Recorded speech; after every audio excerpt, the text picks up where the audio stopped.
she grew up in Brooklyn. She was born in 1933.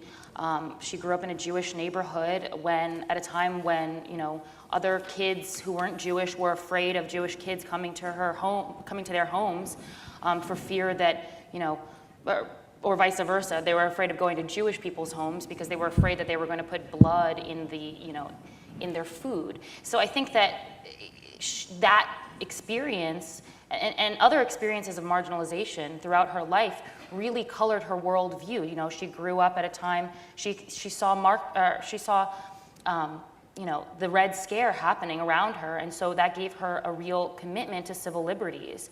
And of course, she experienced sexism throughout her entire life, and it was something that she didn't even question. Growing up, I was born in 1988, and imagining what she went through is absolutely astonishing for people my age, and especially people younger. And to her and people of her generation, that wasn't even something you questioned.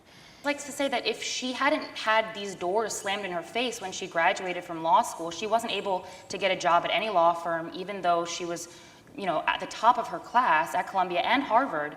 She likes to say that if that hadn't happened to her, she probably would have gone to a law firm and she probably would have become a partner. But because of the door slamming in her face, because she actually got offered this position to write a civil procedure book in Sweden, she went to Sweden and actually saw what was happening there somewhat earlier than what was happening in this country.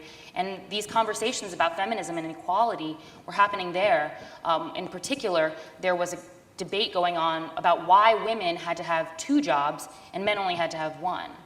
And so I think that also affected her worldview in a very serious way. And when she came back, she didn't really want those law firm jobs anymore, so she took a teaching position at Rutgers. She is, in fact, a fighter. She's been through so much. She's had cancer twice. I actually visited her chambers, and she had a heart procedure done about a week before I got there, and I wasn't sure I was going to be able to go. But when I asked her then, what I could tell her followers on my Tumblr, she said, "Tell them that I will be back doing push-ups next week." So, I think that speaks to Justice Ginsburg's tenacity. She is not one to quit. And when it comes to her position, I think she has a lot of fight left in her, both physically and in terms of the work that she's dedicated her life to.